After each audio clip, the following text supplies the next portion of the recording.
Hi, this is Jeff Belanger, and when I'm not out legend tripping or looking for ghosts, I'm listening to Unknown Origins Radio.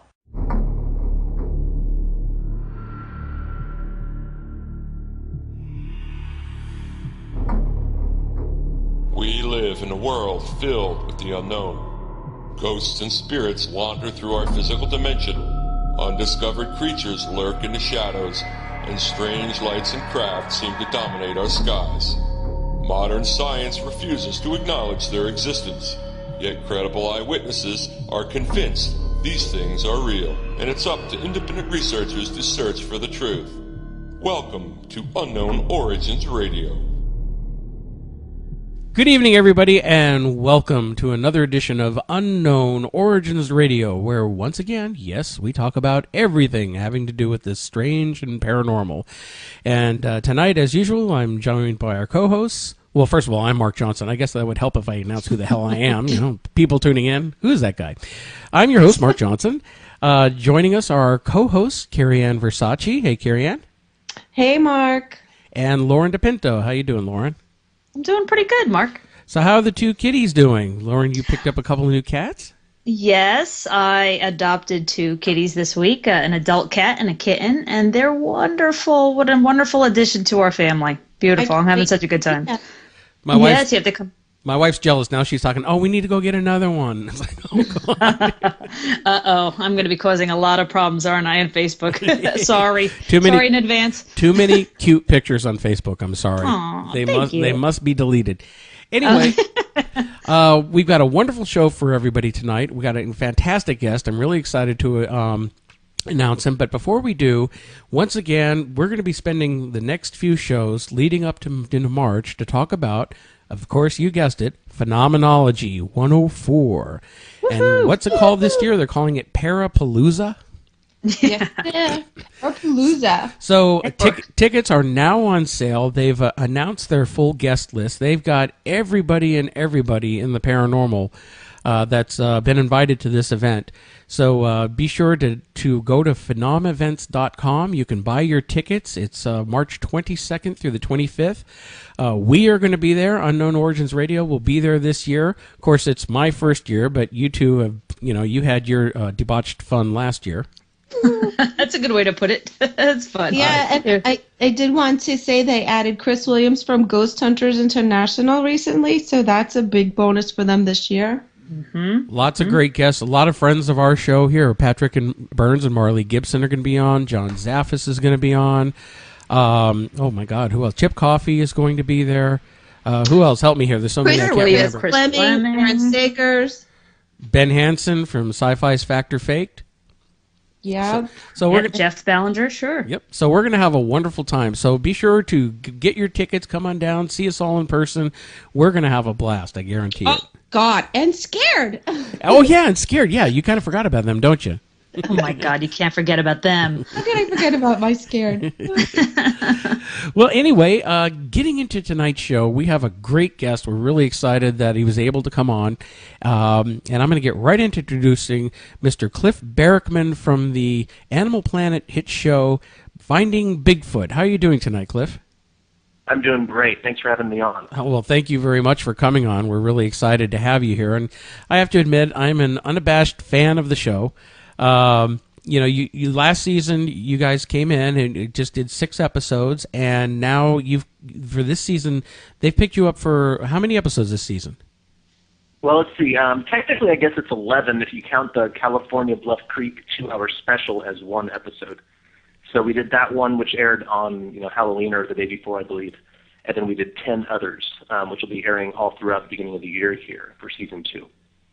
If there's one thing I want to complain about that you need to take back to the Animal Planet execs is, have them show when an episode airs, repeat it on Animal Planet. I missed that Bluff Creek episode. I heard how fantastic it was, and the experiences that especially Renee had, Miss Skeptic, who kind of had her eyes widen. A couple of things happened to her out there, and I missed it, and every time it's supposed to come on, I set my DVR and something happens and it doesn't tape. So to date, I have not yet seen it. And I'm so upset. Well, that's the curse of Bigfoot. Whenever there's electricity and Bigfoot are around together, something's wrong. Like the Jinn. The Jinn or the Men in Black who've been tormenting us lately. Now, Cliff, on being a radio show, I do have to ask the typical boring radio show questions, but, for a lot of our listeners who don't know much about your background, I was wondering if you could tell us, how did you get into investigating Bigfoot and Sasquatch? Well, I'll say that I was always interested in the subject. Since I was a little boy, I remember talking about Bigfoots when I was like 5 years old or something like that. And I've always kind of retained that quirky, eccentric sort of interest in everything monsters, as I was growing up. But it wasn't until I was in college, a few-hour break in between classes, and I would wander around through the library, kind of picking random books off the shelf, covering topics that I was interested in.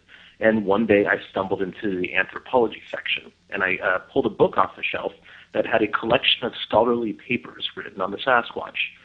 Some of these papers, most of them, in fact, were written by cultural anthropologists, but several of them were written by physical anthropologists, most notably Grover Krantz. And so I started reading through that, and it really grabbed my interest, and then I spent the next week or two in the library, every chance I got, reading the thing that I could pull off the shelf. And it started occurring to me, like, not only are Bigfoots funny and quirky and weird and stuff that I've always loved, but they might be real biological creatures. So I started doing field work, and since then I've just become utterly engrossed into the topic, and I'm drowning in it on a daily basis. Now, what is your background? You started getting into a lot of this in college too. Do you have a background in anthropology, or? No, I don't, actually. I've always been very, very interested in the physical sciences.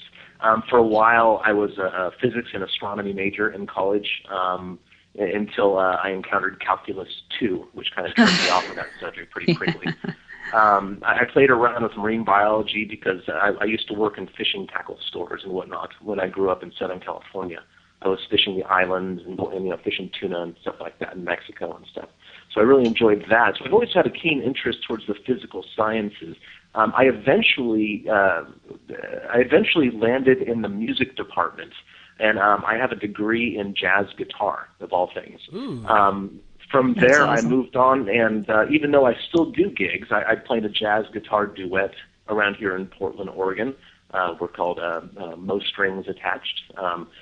I play with another 7-string jazz guitarist, so it sounds like there's about 5 of us playing, and there's just 2. So I do that sort of thing, but my professional life, I've taught elementary school for about 13, 14 years. Wow. Until the TV gig came up, because I found early on, I mean, all modesty aside, I'm pretty smart and bright and funny and all that other stuff. So, again, all modesty aside, if I may toot my own horn a bit, but I found that I'm not really, really excellent at anything, but I'm pretty darn good at most things. And, that's kind of the job description of an elementary school teacher where you're teaching multiple subjects. So that's what I've been doing professionally until the Animal Planet gig came up. Now, okay, I'm sorry. You go ahead and ask it, Lauren. I'm sorry. I have to, before we switch off the subject of it, teaching, you taught 4th grade? I've taught 4th, 5th, and 6th grade. Oh, my goodness. Now, what did your students think about your interests in Bigfoot? I mean, did you share that with them? Oh, of course. It's hard to hide, honestly. I tried to hide it for 1 year. I wasn't very successful, though, mostly because my principal was a little wary about it. But, she eventually came around, and, maybe eccentric, but I'm not a weirdo. So things kind of came around, and everything was okay. But the long and short of it is my students love it. I mean, whether they believe in Bigfoot or not. And really, the classroom is a microcosm of the American public. Everybody pretty much loves Bigfoot or has some interest, whether they believe the creatures are real or not. And it also has something to do with the way I run my classroom, because I found out in my classroom a long time ago that if I treated myself like a god, the students would too. And so I come in with this sort of like mock arrogance where, you've probably seen the Stephen Colbert show, the Colbert Report. Oh, yeah. You know how he treats himself like a god? That's very much the same way that I've always treated myself in my own classroom. And the students, like, for a couple of days, they go along with it, and they start realizing that I'm just doing it as a joke because I think it's funny. Right. And then pretty soon they tag along. So any weird thing I bring to them, weird being Bigfoot or whatever else I might bring up, because I'm just always doing something outrageous in the classroom because I'm competing with television. And in order to keep the students' attention, I need to do that stuff. So whatever sort of off-the-wall thing I bring to them, they know it's going to be under that character that I run in my classroom, where I am this god in my classroom, and they should all, do anything I say. And that's the whole thing. So I think generally speaking, if you surveyed the 300 or 400 students I've had, or however many I've had over the last X number of years, all of them will remember me, and I'd probably be their favorite amongst at least half of them. So they love the Bigfoot thing. They just love me. Well, you're the cool teacher. I know. Where were you when I was in school? I don't know. I might have been in school. I don't know how old you are. Yeah. No, we're betting for the same team. Let's just say that. I'll go no further. But that's great. Oh my gosh. I wish that there were more teachers like you. Really. Because I have two small children, and some of their teachers that they've gone through, they're dry or they're so old that they really need to retire. I've always thought that if I'm not having a good time in the classroom, neither are my students. So I make darn sure that I'm having a great time in my classroom. Oh, that's fantastic. Now, Cliff, how you mentioned you've been teaching since you got the show gig. How did that happen? How did that come about for you? The gig, the Animal Planet show? Yes, with Finding Bigfoot.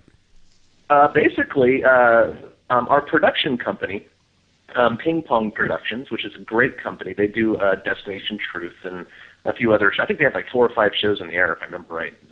So they're a great company. They pitched the show, and they got picked up by Animal Planet, and then they started looking for, Bigfooters, basically. And I've been running a pretty popular blog, I guess, and I have a website and whatever else. That's kind of a cache for storing data and that sort of thing. So they found me, basically. They found me and called me like a couple years ago November, and they kind of courted me and asked me if I'd be interested. And, I was tentative because I was teaching and all that stuff.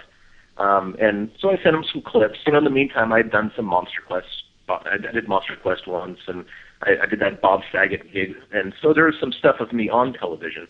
They took that stuff and they floated it by focus groups and whatever, and they called me back, many months later, and asked me if I'd be interested in doing it. So, and of course, when an opportunity like that comes along, it's pretty hard to say no. Yeah. Because life is short, and the good news is we're all going to die. So and there's the good news.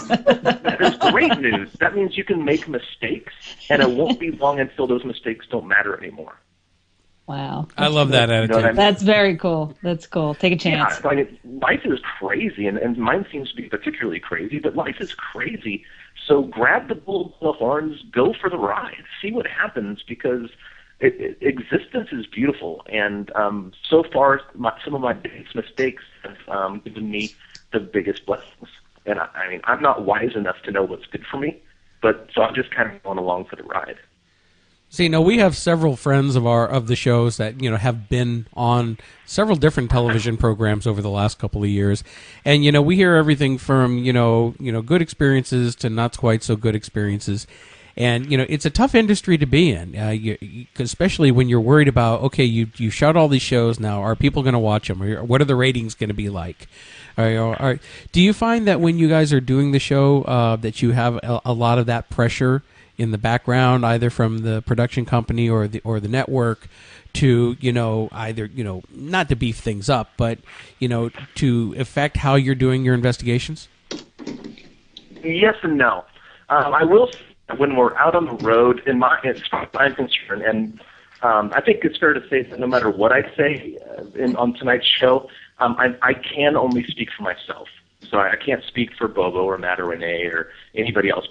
By and large, when we're out on the road doing stuff, the last thing on my mind is ratings, because I have to keep my integrity about me as a Bigfooter and just a person, I'm not going to go and, first of all, I'm not going to lie about anything on the air. If I say something on the air, that's because I'm believing it. I could be wrong, and I'm totally open to being wrong, and I think most people should open that possibility a little bit wider. There seems to be a very, heavy stigma in the Bigfoot community. Like, I can't be wrong, so I'm going to defend my position no matter what. Well, I'm very open to being wrong and exploring possibilities.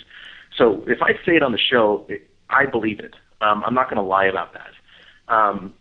Now, there is a balancing act that was very difficult, particularly the first season, between Bigfooting as I know it and making television. So like when we're out, I remember the first season, a couple of times we were out on the road and we did howls and coyotes called back. And like the producers, who are generally LA sort of people, they go, "What was that? What was it?" We're not excited. And we go, "It's coyotes, man." And he goes, "Yeah, well, it is? Oh, okay. Well, can't you get excited about that?" And we tried to explain, like, okay, we've been doing this for 20 years, man. If we got super excited every time we heard coyotes, there goes your conditions. That, and there goes your credibility too, because people are going to know they're coyotes. Well, yeah, but you know what? They explained things to me, and like, okay, Cliff, you know what? Most of the audience they don't know it's coyotes. We're not going to see it's a Bigfoot, but we want to see your enthusiasm. One of the producers in particular was very helpful, and what she explained to me is that, okay, Cliff, you've been in the classroom forever. You know the vinegar and baking soda, volcano thing, where you mix them together and Sure. food coloring in it, and voila, you have a volcano. If you're doing that for sixth graders or fifth graders, you don't like do it and then let it go flat. You get excited about it every year you do it because your students depend on you. Correct. Yes. You know what I mean? Like, they basically reminded me, don't lose the magic, because what we're doing out there in the woods is fun, and it is kind of incredible, and it's a great thing, and not everybody gets to do this. I'm taking, basically the way I look at it, and I know this is a real long-winded, roundabout way to answer your question. My classroom went from 30 students to 1.6 million. And I'm trying to take every single person out there in TV land out in the woods with me, Bigfooting. And I view that as a heavy responsibility, and I'm going to get enthused about it. Like, I don't know if you saw the Rhode Island episode. It was a barred owl above me, and I loved it. And all I need to do is remind myself that I don't have to fake anything, but I can tap into that what's the word, like innocent, wide-eyed view of the woods at night and try to bring that to the people at home. I think that's a beautiful thing. That's really cool, and it's a really neat responsibility, and I don't know, it's just so... does that answer the question? I'm kind of just rambling now. No, we're loving this. This is actually fascinating. It's really great. Yeah, because like you were saying, you've been doing it for so long, and it's really hard not to get jaded. So, no, I understand what you're saying, that, it's an honest enthusiasm. And if you're not showing enthusiasm, you're not going to bring in the audience, and they're not going to feel the enthusiasm. So I totally understand what you're saying. Right. When I'm out there, I kind of view it as I'm taking the producers Bigfooting, and they don't know any better. So let's get them excited. Let's get them loving this. And that's my job in a way, because I'm a Bigfooter. But that's not my job. My job is to make a TV show, and even though those things are sometimes hard to mix, there's a really cool gray area middle ground that both can meet at, and I think that's where the magic happens. And when there's a really, really cool moment on Finding Bigfoot, that's when we've reached that place. That's fantastic. You're like the Anthony Robbins of the Bigfoot world. I love it. You're so positive and energetic and enthusiastic. I love it. Well, like I said earlier, we're all going to die. How do I want to spend my life? That's right. I mean? Good for you. And see, when you die, you come to us because we're actually, if you may not know this, we're actually paranormal investigators. So we do ghost hunting as our end of it, and so we've had many of our own experiences, so we can relate. And we've actually been on a couple of our own shows that didn't quite have the best of experiences, but that's the nature of the beast sometimes. Now, I did have a question for you about the Bigfoot Field Research Organization. Did you ever work with the BFRO before Finding Bigfoot, or I know that they pushed that a lot for the show with Matt Moneymaker being the founder of the BFRO. I don't know, had you met Matt or Bobo or Renee, worked with any of them before the show? I've been friends with Bobo since about, I don't know, 2004, 2005, I think, somewhere in there. And I think I met Matt sometime in the same time span. I was a member of the BFRO for a long time. I don't think I'm currently a member, but it doesn't really matter to me because I'm an independent Bigfoot investigator and more than happy and willing to work with anybody. I'm really not much of a joiner or anything like that. I mean, even political parties. I don't care. It's kind of like the Groucho Marx thing. You know, anybody who would have any club that would have me as a member, I wouldn't want to join. So I kind of take that route with everything. But yeah, I've known Matt and Bobo for quite some time. I've done a lot of great places and spent a lot of time in the woods with Matt before. And I mean, heck, Bobo and I we pretty much are still best friends. I mean, we love each other. He's a great, great guy. And one year, I took a voluntary leave of absence from my work. It's actually, I was in between moving to various places. So I was kind of homeless for a year on purpose. And I spent most of that year in the woods between the southern Sierras of California and British Columbia. And I think that year, Bobo and I logged almost 200 nights in the woods together that year. Wow. So he and I are very close, and we're very, very good friends. And have been for some time. You could see that chemistry on screen too. I mean, Bobo, he seems like such a great guy, and when you two are interacting on the show, you could see that friendship definitely coming on into people's living rooms. Yeah. Bobo's a huge joy to show for me. And Renee, I'd never met Renee before the show, but she's been around in some circles. I just never ran across her. Now, in working on the show, you guys spend a lot of hours together, and how's been that working relationship, working with the cast for these 2 seasons? For me, it's been good and bad. It's been a little difficult at times, but part of that is not only my nature, which is, of course, being an introvert. I'm very introverted. I spend a lot of time alone. A lot of my bigfooting trips, like I take a week or 2 off during the summer when I was a teacher to go bigfooting alone and just travel around. I love being alone. I love the quiet of the woods, and traveling around with an entourage of 16 cast crew and producers can get a little taxing on me. And then of course when you get the cast members together, we're honestly a bunch of stubborn, pig-headed people. Because you kind of have to be if you're going to devote your life to chasing something that everybody else tells you doesn't exist. So we have a bunch of strong opinions and and whatever else, and there's some clashing, but the same kind of clashing you would expect like in a family gathering, Thanksgiving or something like that. Anybody wears thin on you after a while, and when you're particularly stubborn and pig-headed like we all are, it can happen even more so. And sometimes that, I imagine, comes through the screen as well. Well, where your personalities really do come out in the show, and that's one of the things that makes the show enjoyable, it's not just cut and dry, okay, people walking in the woods looking for Bigfoot. Your personalities are definitely forefront in the show, and that's what draws the audiences in. They, first rule of filmmaking, if you don't care about your characters, then your film's going to fail. And watching you guys interact. Now, the one thing that I really got a kick out of is, watched the first season, loved it, and then when you started doing the repeating the season and entitling it The Further Evidence, where you all came in, and it was like watching VH1 pop-up video with your comments coming up on screen talking about the episode while we're watching it. That was an absolute hoot. I had such a blast watching your guys' comments. Yeah, I think that was great because that gave an opportunity for some character development. Because you're absolutely correct in that the show really isn't about Bigfoots. It's about these 4 weirdos that go look for Bigfoots, and that's really the clincher there. In fact, at the Animal Planet offices, they have a poster of Finding Bigfoot. It says it's not about Bigfoot; it's about the people who look for them. And they're absolutely right. Yeah, I think that's a very, very well said, actually. I'll just end it there. Oh, thanks. Now, having said that, with working on this show, in all the years that you've been looking for Bigfoot, have you ever found Bigfoot, or have you ever found?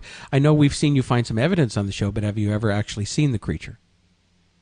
That's a great question. My answer is not a great answer. It's maybe.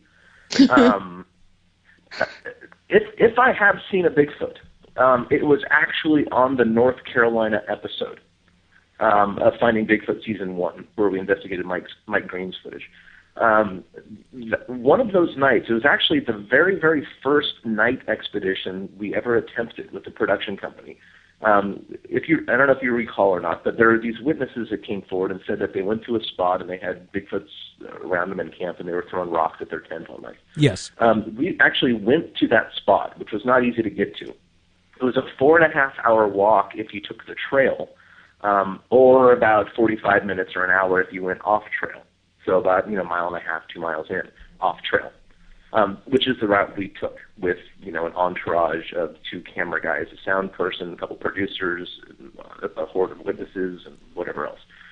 So we went out there that night, and it was 2 in the morning or so, if I remember correctly. And then we were in between scenes. They started my DVR backpack nonsense with that silly camera that looks me in the face. And I hear Matt going, "Who's on the hill?" Right? And I go, we ignore him because it's Matt saying something, right? "Who's on the hill?" Right? And I don't know. No one's on the hill. "Cliff, are you on?" "No, I'm not on the hill, Matt." "Bobo, no." And "Who's on the hill?" And they go, dude, no one's on the hill, man. Relax. And he goes, "Someone's on the hill." And that's when people started looking at the thermal imager Matt was holding. And there was a bipedal figure standing about 75 yards from us up on the hill, alone, in the dark, watching us. And he goes, "Who are you?" like that. Then the thing starts walking. And Matt yells at it again, quite loudly. The thing stops in mid-stride, stands on one leg for 2 or 3 seconds, in mid-stride, with the arms out and the whole thing. And Matt goes, "It understands me," or whatever. "You hear me," or whatever he said at that point. And then I figured, what the heck is Matt yelling about, right? So I turn my thermal imager over there, and I see the bipedal figure walking from left to right in my viewfinder. It did not walk like Patty from the Patterson-Gimlin film, but it didn't walk like a human being either. It walked in this sort of like undulating. Its legs looked like it was riding a bicycle, but its arms looked like it was reaching out in front of it and pulling itself forward, almost like you would if you were in the shallow end of a pool and you're using your arms to propel yourself. That was the gait that I witnessed. And I looked at that thing, my jaw dropped, and I said, "Holy crap, that is a Bigfoot or a human being?" And then Matt took off after it because he was positive that it was a human being. He thought it was some guy spying on us or something. I don't know what he was talking about, but he was positive it was a human being for some reason. Even though Renee, Bobo, and I all say that it was one color from head to toe in the thermal imager. Whatever it was, Matt chased after it with a thermal imager and night vision and a night vision binocular and never saw the thing again. I paralleled the bottom of the ridge line thinking that maybe it would go over the hill and I'd get another chance to see it. I never saw it again. Whatever it was almost 2 miles off trail, 2 in the morning, navigating a thickly wooded hillside without a light in the middle of Uwharrie National Forest, North Carolina. So was that a Bigfoot? I don't know. The circumstances kind of point to a Bigfoot, in my opinion. But Moneymaker will tell you the exact opposite. So I don't know. I have no idea if that was a Bigfoot or not. See, actually, I'd be leaning towards Renee saying the exact opposite because she's convinced it's all a human being. Now, yeah. Did you find any footprints or anything? Did you go to the site where it was standing? Oh yeah, I went up there and looked around. I did not find anything. It was generally a forest litter, which does not take footprints very well at all. Right. Footprints are amongst the rarest kinds of evidence. In my opinion, it's far easier to actually see a Bigfoot than find footprints. Really? Gosh. Oh yeah. I mean, there's tens of thousands of sighting reports on record, and there's less than 300 footprint casts in existence. But then there was also the episode in the first season where you came across a couple of very pristine-looking prints. Yeah, those were quite interesting. They were, at that time, the best footprints I'd seen in the ground. And, of course, I cast them, which is what everybody should do. I'm a little perplexed as to what left those prints. There were some things about it that really do point to Bigfoot for me. However, looking very closely at the anatomy that's visible in the prints, I'm kind of wondering could it be a bear or not? Dr. Jeff Meldrum and I, we work together sometimes, and I get some footprints. I send it his way because I deeply value his opinion. He's of the opinion that those are of a bear, and he very well might be right. But the point of the whole thing, the point of any footprint, is to cast it and find out what you have. The fact that these things, that those two footprints that I have, the heel is not rounded, which points to bear, and there's also there's a visible joint in the middle of the back of that foot that also points to bear. But at the same time, there were no other bear prints in that area, and there were no toe prints in the middle of it like there should have been for a double-stepping bear. So they are ambiguous, but if I had to put my money on it right now, I would say that they're more likely, like 60% chance, that they could be a bear print. But, just for the sake of full disclosure, on my website, cliffbarackman.com, I have a footprint cast database, and those footprints are in there. And I put the dialogue, the email dialogue between Dr. Jeff Meldrum and I on those on the page that holds those footprints for everyone to see and everyone to read and come to their own conclusions. Because that's science. An important step in science is peer review. What do you think about it? Can you prove me right? Can you prove me wrong? What do you think? And it doesn't have to be a contentious argument. It could be, I don't think so, I do think so, this is what I think. Great. And so that evidence, that data is out there for everyone to look at and make up their own mind. So, Cliff, let me ask you, because we have a thermal imager that we use, and I'm not sure if people understand that you can actually just use it as almost like a flashlight. You don't have to record. Now, were you guys recording when you were doing this, or no, because you were walking through the woods on a trail? We generally are recording the entire time we're out there. That particular time when we saw that thing on the hill, Matt's recorder was not running, and he took off before anybody could turn it on. I think somebody caught up to him and managed to get it on while he was running through the woods or whatever. He's a very emotional guy, so he does what he thinks is right all the time, whether it is or not. And yours? My recorder was supposedly running, but for some reason it didn't start recording until the thing was a blip on the hill and it just went over. And I have no explanation for that. It's because it's extraterrestrial. There you go. That's right. Well, you know what it is? I mean, everyone's heard of Murphy's Law. I strongly suspect that Murphy was a Sasquatch. and here I thought Murphy was an optimist. Now, I heard a debate this week, actually, on a fellow radio show, and knowing you were coming on, I really wanted to ask what your opinion is, being now a professional Bigfoot hunter. What is your opinion on the idea that science is not going to accept this creature unless somebody kills one and brings in a body? Do you lean towards having that body brought in for science and killing one of these creatures, or what is your opinion on that? My opinion is that Sasquatches should not be killed, and as far as I'm concerned, for any reason.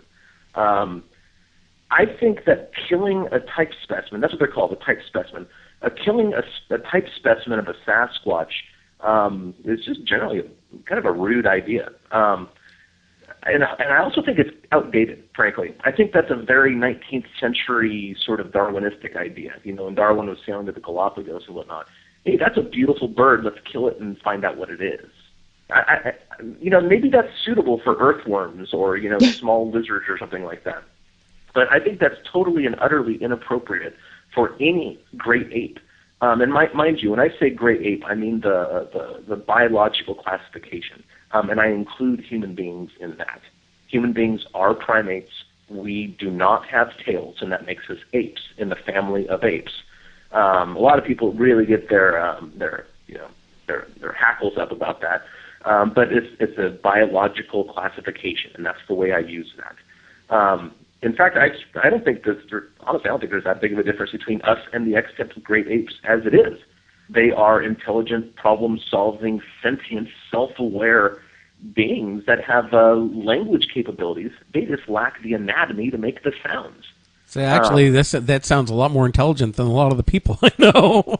Well, yeah, that's why I'm kind of tongue-in-cheek, at those town hall meetings, and I say that Bigfoots are smarter than some of our next-door neighbors. And that might actually be true. We don't know much about these things. And I think that, frankly, it would probably be a crime.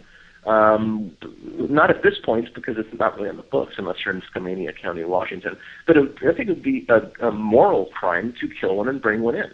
Oh, yeah. It's a very antique idea, in my opinion. I think that, because here's the deal, Sasquatches are real. And because of that simple fact, that means that if you, academic acceptance of the species is inevitable. It will happen. There's no rush on that, right? And some trucker's going to roll one down, or somebody important is going to see one in video or something. So since academic acceptance, or quote-unquote discovery, if you want to call it that, I don't call it that because, you know what, North America didn't need discovery. Tens of thousands of people knew it was here. Just like tens of thousands of people know Bigfoots are real. They don't need discovering either. So whenever academic acceptance comes, you only get one first impression. Do we want the first impression of the Sasquatch on the American public to be a bloody corpse on a slab? Oh. Or do we want it to be extended video of a female Sasquatch interacting with its young? What would be better for the species? Well, obviously the answer is the video. And video is not proof of anything. But in my opinion, academic acceptance or discovery is not going to happen in a flash. There's going to be a rising tide of acceptance. More and more people will turn their head that way and start looking at the data instead of ignoring the data as they have been. And all you have to do is delve into the data, and before long, you're pretty convinced Bigfoots are real. Because you know what? None of those scientists have ever seen an atom either, but they're pretty sure atoms are real too, based on the data. And that's where I suggest academics look. Well, But I find it so ridiculous because, they're so rare. There may be only a handful, but let's kill one. I mean, what kind of logic is that? I mean, it's. Well, so many times I hear. I think, they might be in our own genus. I'm of the inclination to think that they are.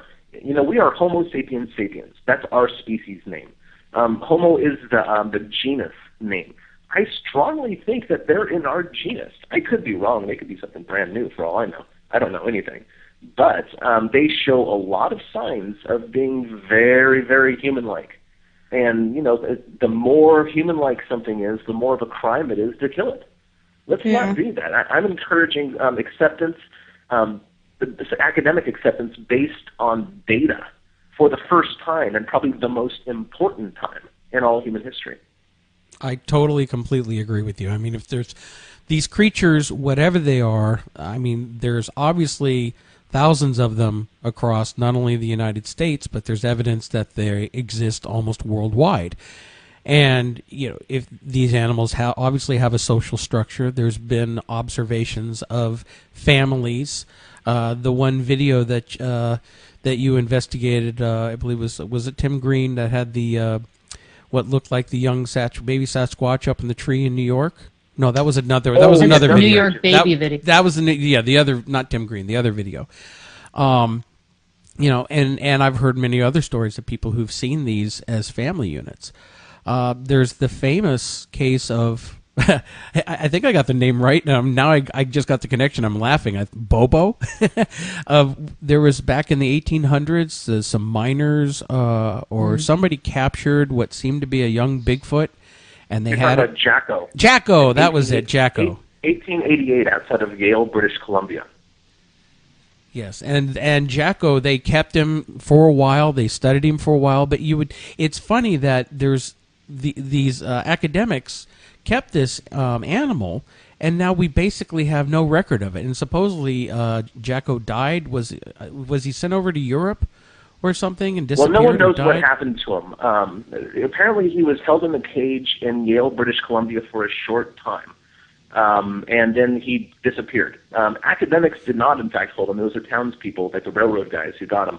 And no one really knows what happened to him afterwards. However, a couple Bigfooters, Chris Murphy and Tom Steenberg, They've done some work on this. They located the original Yale town because it's now been moved a little bit away from where the mill was, where the old town was. They've done a lot of sleuthing in that general area, so they know actually more about that situation than I do.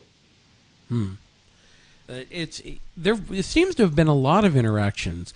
Bigfoot stories go back with the white settlers or white people for a couple of hundred years, and of course the Native Americans have their tales that literally go back thousands of years. But we've talked to some other Bigfoot researchers on our show about some of these famous cases, like the Ape Canyon incident back in the 1920s. Those miners who fought off what seems like a bunch of angry Bigfoots at night after shooting one. Albert Ostman's experiences of being captured by a Bigfoot family and living with it for almost for a few days before he was able to escape. Whether these stories are true or not, I mean, there's enough of the stories that seem to be based in fact, that we've been dealing with these creatures for a long time.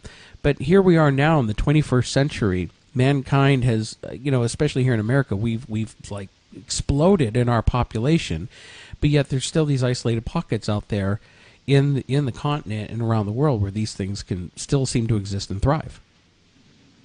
I would actually say that almost the converse is true. It's these isolated pockets in which humans live. There's a tremendous amount of land that, frankly, isn't thickly inhabited at all. Even in California, and correct me if I'm wrong, but California, I believe, has the most people out of all the 50 states. But they're all located mostly along the coast in these urban centers. And outside of town, even in places like Monterey, California, Monterey and all that area that has a lot of people there, but you go outside of town just a little bit south of there, and lo and behold, there's a military base, Hunter Liggett. There's Sasquatches on Hunter Liggett, right outside of town. San Francisco, you go north a bit into Sonoma County, and there's some places on the Sonoma County coast, even though there are households in there, Sasquatches. There are Sasquatches in all of the 49 states except for Hawaii, which makes sense. And it's only in these weird urban centers now. I believe I read it. I could be wrong, but I believe this past year before, I read an article that stated for the first time in all human history, over half the population lives in urban centers. Wow. Now that's a very, very small area. The people outside of urban centers, they live pretty far away from each other. Generally speaking, it's not very dense, and frankly, there's a lot of land. There's a lot of land, and people say that where would a Bigfoot hide? Well, that shows kind of like that shows someone who's not familiar with being outside in the woods. There's a lot of land. Rhode Island is a great example. The Rhode Island episode was on this past Sunday. When I heard we were going to Rhode Island, I was thinking, why? Isn't it all like farmland and city? And it turns out I get there. Well, it was a lot of farmland, but all that farmland has been left and given back to the forest. Even though Rhode Island is the most densely populated state in all the 49 states, 59% of the land in Rhode Island is forested. That's a lot of land for these Bigfoots, especially if there aren't very many of them, to move around. And don't forget, they're most active at night, or at least they seem to be. And at night, nobody's out there. They have the run of wherever they want to go. Now, they're in every state, as you mentioned, the 49 states, and in any area where there seems to be forest, there is one time or another people have reported some type of Bigfoot activity. I live up in the very northwestern part of New Jersey, near the New York State border, and we have our own Bigfoot up here. They call him Big Red Eye. It doesn't make a lot of appearances, but it's seen every once in a while. They hear the screams coming in from the mountains at night. The town of Wantage, north of me, 10 years ago had incidents where something was coming in down from the mountains that wasn't a bear. Cops chased it a few times. And it's made the newspaper a few times, too. And other cases around the Wanacue Reservoir in Morris County, people have seen it out near the Delaware Water Gap. So a lot of places, even here locally, in such a densely populated state like New Jersey is, you still have activity here, too. Yeah, that's correct. That's correct. And Sasquatches just frankly don't need as much land as one would think, especially if they're just passing through an area. And that really was driven home to me when I went to eastern Ohio. I did a trip with Matt Moneymaker a few years back to eastern Ohio, following up on some excellent vocalizations that we recorded in Beaver Creek State Park. When I was there, I was struck by how much of that land was actually cleared for farmland. But the Bigfoots there, when they're not inside the state parks, which, are actually fairly large in acreage and have a lot of land for them to move around in, but they don't stay there because they don't know what's the state park or not. They just go wherever they want. They're like the ultimate anarchists, But so they're moving by the farmlands, in between the farms, using these green strips that are sometimes only a few yards across. That's their avenue of travel. They're very, very good at what they do. They're very good. They're like super ninjas. They can move about unseen during the day a lot of times. They kind of know what's up with us, so they avoid us because they know far more about us than we know about them. And they've learned our habits pretty well. They can avoid us very, very efficiently. They don't really need that much area to hide in, especially if they're not taking permanent residence there. When you've been out doing your research, whether either with the show or on your personal time, it can get kind of creepy out there being in the woods in the middle of the night. Have you ever had any really strange experiences while you've been out Bigfoot hunting? Well, I'm out Bigfoot hunting. I guess that's kind of a strange experience to begin with. There's been a few times I've got kind of creeped out or whatever, but one time in particular jumps to mind. I had one of my best encounters. Actually, Bobo was there. 2 years running, we ran into these small group of Bigfoots. I think they might have been juveniles by the way they're acting, at this place that I call the Water Spot, which is very close to Bluff Creek, where the Patterson-Gimlin film was taken. The Water Spot, when I first discovered it, the road was blocked off, so I walked in, and I found these really interesting tree breaks that were off trail. These particular tree breaks were found at a place along an animal trail, where the animal trail broke a 90-degree angle 4 times. And these tree breaks were located at the place where the animal trail changed directions. And in each case, the tree break was pointed in the direction of travel if you were traveling from this particular marsh to another particular marsh. And at the end of the animal trail, I found a 14.5-inch footprint. It was actually very compelling. And then when I found that, I was really excited. Like, oh man, this place has got it going on. They were here not too long ago. I'm going to spend the night here, and I was alone. I'm going to spend the night here, spend the next couple of days here looking around. I started going to my car, and about halfway back to my car, I was going to set up camp. I got really, really spooked, and I can't explain why. Maybe it's the infrasound thing. Maybe it's, I don't know what it was. Maybe it's just myself, some sort of feedback loop in my head. But I got really spooked, and I just couldn't stay there that night. I don't really have a good explanation for it, but that's the truth. And funny enough, I was about 3 miles away, 2 miles away, really, and spent the night there alone. And I had, 3 or 4 bears around me that night. So I don't know what really was going on at the Water Spot.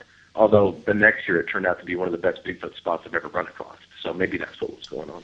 Now, you actually led into what I was going to ask you about with that, because what is your opinion on the theory of the whole infrasound, that these animals are able to produce this, inaudible sound that affects you physiologically? I mean, it hits something, with our perceptions that causes that nervousness to make you want to leave.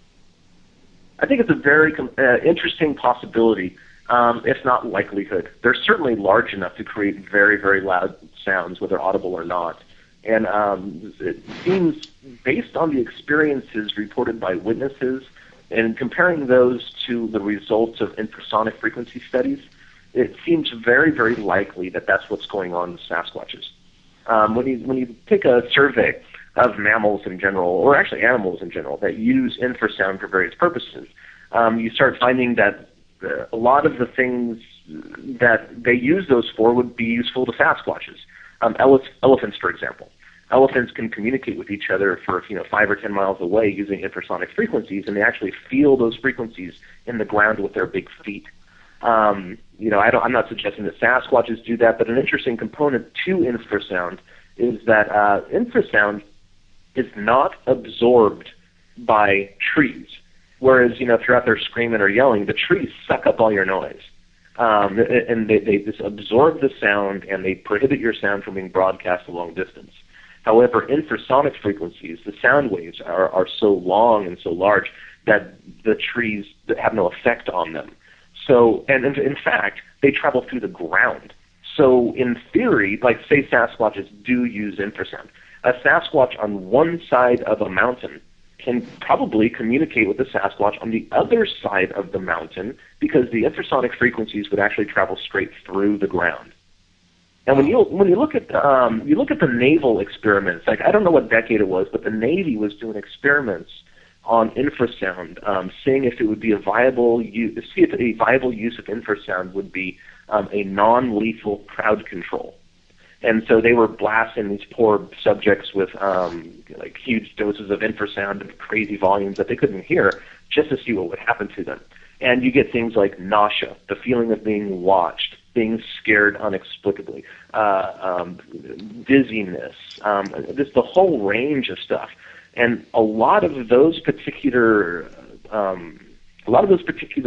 symptoms, I guess, have been reported by witnesses of Sasquatches, sometimes before the witness even saw the Sasquatch. So I think there's a very strong correlation, and that's a very strong possibility that Sasquatches do in fact use infrasound. Your symptoms that you described, and Carrie Ann, I don't know if you picked up on this, and Lauren too, with what we do in our research as paranormal ghost investigators, is we measure electromagnetic fields, and high electromagnetic fields and high EMF is said to cause almost all the same symptoms that you just described, and people who go into a location and they feel like they're being watched, they feel uncomfortable, tense, like the eyes are on the back of them, or they get that scared feeling for no reason and they want to leave. And when we do measurements at the time, we actually find elevated levels of EMF in the area, which makes me, I don't know, maybe it's related, maybe not. I would almost like to see the next time you guys, when you're out investigating, if you have some type of EMF meter with you, that if anybody starts experiencing the what seems to be infrasound, to start taking EMF readings. I mean, maybe it'll be a correlation, maybe not, but I find it very similar enough to be very fascinated by it. Yeah, especially in the middle of the woods. I'm sorry, go ahead. I was going to say, especially if you're in the middle of the woods and there's really nothing that's going to set it off, you know? Well, yeah, and unfortunately there's a lot of naturally occurring infrasound out there, too. Everything from volcanism to waves to wind actually produces infrasonic frequencies. So the few attempts there have been at actually recording infrasonic sounds out in the woods have usually come up with nothing because of that. But interestingly enough, I mean, I don't have the equipment, despite the fact that I'm on TV, I don't really have a lot of money. But I would love to participate in a survey of infrasonic frequencies in North America because it's never been done before. Zoologists who specialize in mammals and whatnot of North America have never done that. I would love to do that. But, in my research on infrasounds, I read about this haunting that I think it was in New England. And, people were seeing apparitions and, they were just kind of seeing fuzzy things. And I'm not really a ghost guy, by the way. But they were just seeing, lights and stuff, and they didn't know what was up. And then somebody came in and they found that there were infrasonic frequencies happening at the 19 hertz range due to the plumbing in the house.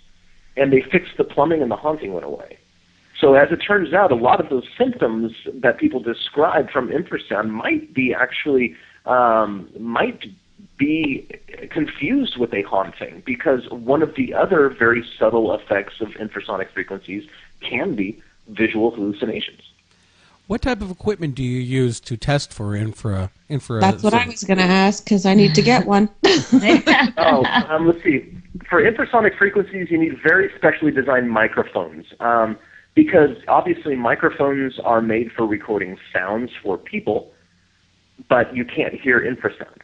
So very, very few people, I should say, make microphones that are sensitive enough to pick up frequencies below the 20 hertz range.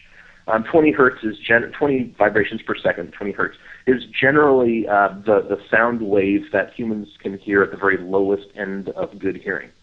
But there's a company called Earthworks. They make microphones, and that's what they use for elephant studies. they can record sounds down to about 2 hertz, which is phenomenally low. Now, then you also run into problems about the recording device itself, because, again, recording devices aren't really designed to record things that people cannot hear. But there are some specialty devices out there, and there's some great websites on people who study elephants and their use of infrasound, and they have suggestions for that particular kind of device. And, of course, listening to it can also be a problem because you can't hear it. And their solution to that is either get some extensive software to analyze it, or you can speed it up 5 or 10 times, and then thus, like if you have a 10 hertz sound wave, if you speed it up 3 times fast, then it's a 30 hertz sound wave and you can hear it. Now, what I would be interested in is some type of meter that we could be able to measure the infrasound without actually having to hear it. So, hey, maybe we need to contact Bill Chappell or somebody to get on to building that. Just to see that it's present, not necessarily have to hear what it's saying. Like, I think I missed it, or you didn't say, what did they use that they figured it out that it was the plumbing? What was the device? I don't remember. I honestly don't remember. I was doing this research about 2 or 3 years ago, and that's just one of the tidbits that's stuck in my brain. As I said earlier before we went on air, I only have a limited amount of RAM. Okay, but you might have tapped into something for us in the paranormal, which is pretty Yeah, God knows I need an upgrade. John Keegan probably has something that does this. One of our investigators who's a mechanical engineer, he's really big into sound. So we're going to have to talk to him about this. Didn't he bring something on the USS Salem? Remember the microphones that he had? He brings stuff all the time. So, I mean, that was, he's the techie. We need to have him explain it and talk to him. Cliff, we're coming up towards the end of the program, and I wanted to ask you, what's coming up next for Finding Bigfoot? What's the next week's show going to be about? Actually, it's going to be airing tonight, Sunday, at 10 p.m. tonight after our show, so everybody be sure to tune in. But where are you guys going this week? I'm a little confused on that. It's because the Animal Planet website currently has the next episode to be the one we did with Todd Standing outside of Calgary, Alberta, Canada. However, promos on last week's episode say that the next episode is Minnesota. So I don't really know what's going to be on. But I will say that the Minnesota episode is a lot of fun. We got to drive, I got to drive around this crazy amphibious swamp vehicle through these crazy, beautiful, tremendous, vast swamps in northern Minnesota, and went to these islands and looked for predator sign. It was really exciting and a lot of fun with fantastic witnesses. And if perchance it is the Calgary, Alberta episode, and if it's not on tonight, it'll be on next week. That's a fantastic episode as well. The scenery there was breathtaking. That is a huge, huge place. It was very difficult in this particular case to narrow down where the Sasquatches would be, because it's on the dry side, the east side of the mountains, and of course, Sasquatch sightings are strongly correlated with the amount of rainfall in a given area. So the dry side of the mountain would have less Sasquatch sightings than the wet side over British Columbia. And that was totally true. But we spoke to the Native American tribes there. They gave us advice. They gave us a blessing in order to see a Bigfoot if possible. It is going to be an epic, beautiful, fantastic episode. I would highly encourage everyone to check it out, mostly because it's a lot of fun. But definitely, if for no other reasons, just to see the various habitat that Sasquatches can actually inhabit. Awesome. And I also wanted to mention for our listeners that a very good friend of our program who's been on the show, Tim Stover Jr., also known as TCSJR Bigfoot, he was going to join us tonight. Unfortunately, something came up and he wasn't able to join us to talk to Cliff, but he will be appearing in an upcoming episode of Finding Bigfoot that you all filmed in Ohio. So we're really looking forward to seeing that, because we've talked to Tim about his experiences before in the past. He has some incredible information. He's done a lot of fantastic research that he shares with people through his YouTube channel. And go ahead, Cliff. We looked into his 1993 sighting, and by doing a recreation, even he learned something about his sighting that he didn't know before. It's pretty exciting. It's great. Well, cool. He's been posting ever since actually he shot with you guys.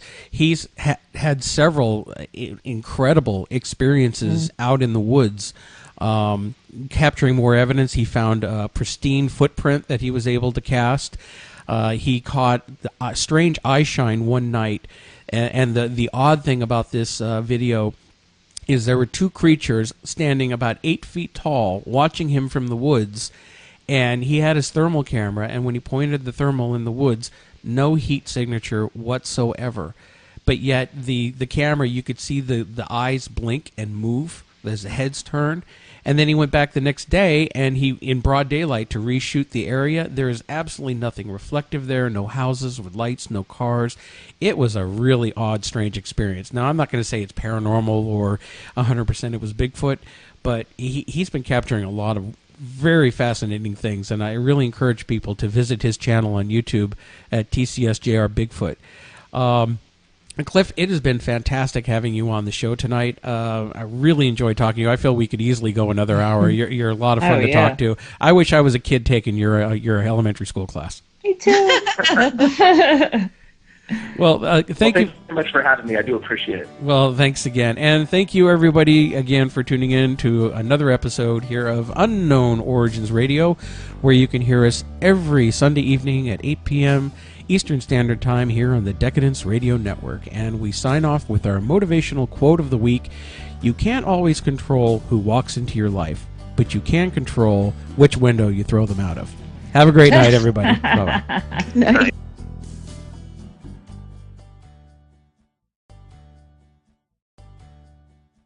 It's funny and quirky and weird and stuff that I've always loved, but it might be real biological creatures. So I started doing field work, and since then I've just become utterly engrossed into the topic, and I'm drowning in it on a daily basis. Now, what is your background? You started getting into a lot of this in college too. Do you have a background in anthropology, or? No, I don't actually. I've always been very, very interested in the physical sciences. For a while, I was a physics and astronomy major in college. Until I encountered Calculus 2, which kind of turned me off of that subject pretty quickly. I played around with marine biology because I used to work in fishing tackle stores and whatnot when I grew up in Southern California. I was fishing the islands and fishing tuna and stuff like that in Mexico and stuff. So I really enjoyed that. So I've always had a keen interest towards the physical sciences. I eventually landed in the music department. And I have a degree in jazz guitar, of all things. From there, awesome. I moved on, and even though I still do gigs, I played a jazz guitar duet around here in Portland, Oregon. We're called Mo Strings Attached. I play with another 7-string jazz guitarist, so it sounds like there's about 5 of us playing, and there's just 2. So I do that sort of thing, but my professional life, I've taught elementary school for about 13, 14 years. Wow. Until the TV gig came up. Because I found early on, I mean, all modesty aside, I'm pretty smart and bright and funny and all that other stuff. So, again, all modesty aside, if I may toot my own horn a bit. But I found that I'm not really, really excellent at anything, but I'm pretty darn good at most things. And, that's kind of the job description of an elementary school teacher where you're teaching multiple subjects. So that's what I've been doing professionally until the Animal Planet gig came up. Okay, I'm sorry. You go ahead and ask it, Lauren. I'm sorry. I have to, before we switch off this year, they're calling it Parapalooza. Yeah, Parapalooza. So tickets are now on sale. They've announced their full guest list. They've got everybody in the paranormal that's been invited to this event. So be sure to go to phenomevents.com. You can buy your tickets. It's March 22nd through the 25th. We are going to be there. Unknown Origins Radio will be there this year. Of course, it's my first year, but you two have, you had your debauched fun last year. That's a good way to put it. That's fun. Yeah, and I did want to say they added Chris Williams from Ghost Hunters International recently, so that's a big bonus for them this year. Mm-hmm. Lots of great guests. A lot of friends of our show here. Patrick and Burns and Marley Gibson are going to be on. John Zaffis is going to be on. Oh my God, who else? Chip Coffey is going to be there. Who else? Help me here. There's so many I can't remember. Chris Fleming, Aaron Sagers, Ben Hansen from Sci-Fi's Factor Faked. Yeah. So we're Jeff Ballinger, sure. Yep. So we're going to have a wonderful time. So be sure to get your tickets. Come on down. See us all in person. We're going to have a blast. I guarantee it. God, and scared. Oh, yeah, and scared. Yeah, you kind of forgot about them, don't you? Oh my God, you can't forget about them. How can I forget about my scared? Well, anyway, getting into tonight's show, we have a great guest. We're really excited that he was able to come on. And I'm going to get right into introducing Mr. Cliff Barackman from the Animal Planet hit show, Finding Bigfoot. How are you doing tonight, Cliff? I'm doing great. Thanks for having me on. Oh, well, thank you very much for coming on. We're really excited to have you here. And I have to admit, I'm an unabashed fan of the show. You last season, you guys came in and it just did 6 episodes. And now for this season, they've picked you up for how many episodes this season? Well, let's see. Technically, I guess it's 11 if you count the California Bluff Creek 2-hour special as one episode. So we did that one. The subject of it, teaching. You taught 4th grade? I've taught 4th, 5th, and 6th grade. Oh my goodness. Now, what did your students think about your interests in Bigfoot? I mean, did you share that with them? Oh, of course. It's hard to hide, honestly. I tried to hide it for 1 year. I wasn't very successful, though, mostly because my principal was a little wary about it. But, she eventually came around and, maybe eccentric, but I'm not a weirdo. So things kind of came around and everything was okay. But the long and short of it is my students love it. I mean, whether they believe in Bigfoot or not. And really, the classroom is a microcosm of the American public. Everybody pretty much loves Bigfoot or has some interest, whether they believe the creatures are real or not. And it also has something to do with the way I run my classroom, because I found out in my classroom a long time ago that if I treated myself like a god, the students would too. And so I come in with this sort of like mock arrogance where, you've probably seen the Stephen Colbert show, the Colbert Report. Oh, yeah. You know how he treats himself like a god? That's very much the same way that I've always treated myself in my own classroom. And the students, like, for a couple of days, they go along with it, and they start realizing that I'm just doing it as a joke because I think it's funny. Right.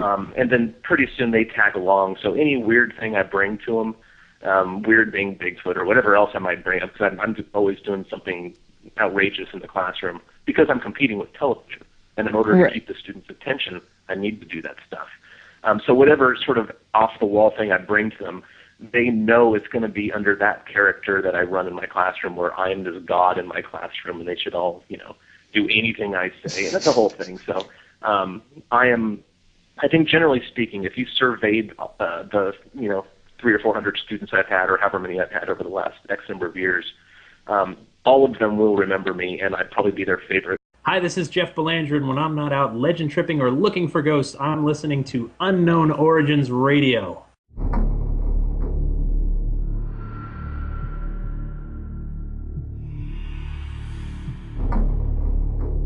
We live in a world filled with the unknown. Ghosts and spirits wander through our physical dimension. Undiscovered creatures lurk in the shadows, and strange lights and craft seem to dominate our skies. Modern science refuses to acknowledge their existence, yet credible eyewitnesses are convinced these things are real, and it's up to independent researchers to search for the truth. Welcome to Unknown Origins Radio. Good evening, everybody, and welcome to another edition of Unknown Origins Radio, where once again, yes, we talk about everything having to do with this strange and paranormal. And tonight, as usual, I'm joined by our co-hosts. Well, first of all, I'm Mark Johnson. I guess that would help if I announce who the hell I am. People tuning in. Who's that guy? I'm your host, Mark Johnson. Joining us are our co-hosts, Carrie Ann Versace. Hey, Carrie Ann. Hey, Mark. And Lauren DePinto. How you doing, Lauren? I'm doing pretty good, Mark. So how are the two kitties doing? Lauren, you picked up a couple of new cats? Yes, I adopted 2 kitties this week, an adult cat and a kitten, and they're wonderful. What a wonderful addition to our family. Beautiful. I'm having such a good time. My wife, yes, you have to come. My wife's jealous now. She's talking, we need to go get another one. It's like, oh, God. Uh-oh. I'm going to be causing a lot of problems, aren't I, on Facebook? Sorry. Sorry in advance. Too many cute pictures on Facebook. I'm sorry. Aw, They must be deleted. Anyway, we've got a wonderful show for everybody tonight. We got a fantastic guest. I'm really excited to announce him. But before we do, once again, we're going to be spending the next few shows leading up to into March to talk about, of course, you guessed it, Phenomenology 104. And what's it called? Which aired on Halloween or the day before, I believe. And then we did 10 others, which will be airing all throughout the beginning of the year here for season 2. If there's one thing I want to complain about that you need to take back to the Animal Planet execs is, have them show when an episode airs, repeat it on Animal Planet. I missed that Bluff Creek episode. I heard how fantastic it was, and the experiences that especially Renee had. Miss Skeptic, who kind of had her eyes widen. A couple of things happened to her out there, and I missed it. And every time it's supposed to come on, I set my DVR and something happens and it doesn't tape. So to date, I have not yet seen it. And I'm so upset. Well, that's the curse of Bigfoot. Whenever there's electricity and Bigfoot around together, something's wrong. Like the Jinn. The Jinn or the Men in Black who've been tormenting us lately. Now, Cliff, on being a radio show, I do have to ask the typical boring radio show questions. But, for a lot of our listeners who don't know much about your background, I was wondering if you could tell us, how did you get into investigating Bigfoot and Sasquatch? I'll say that I was always interested in the subject. Since I was a little boy, I remember talking about Bigfoots when I was like 5 years old or something like that. And I've always kind of retained that quirky, eccentric sort of interest in everything monsters, as I was growing up. But it wasn't until I was in college, a few-hour break in between classes, and I would wander around through the library, kind of picking random books off the shelf, covering topics that I was interested in. And one day I stumbled into the anthropology section, and I pulled a book off the shelf that had a collection of scholarly papers written on the Sasquatch. Some of these papers, most of them in fact, were written by cultural anthropologists, but several of them were written by physical anthropologists, most notably Grover Krantz. And so I started reading through that, and it really grabbed my interest, and then I spent the next week or two in the library every chance I got reading the thing that I could pull off the shelf. And it started occurring to me, like, not only are Bigfoot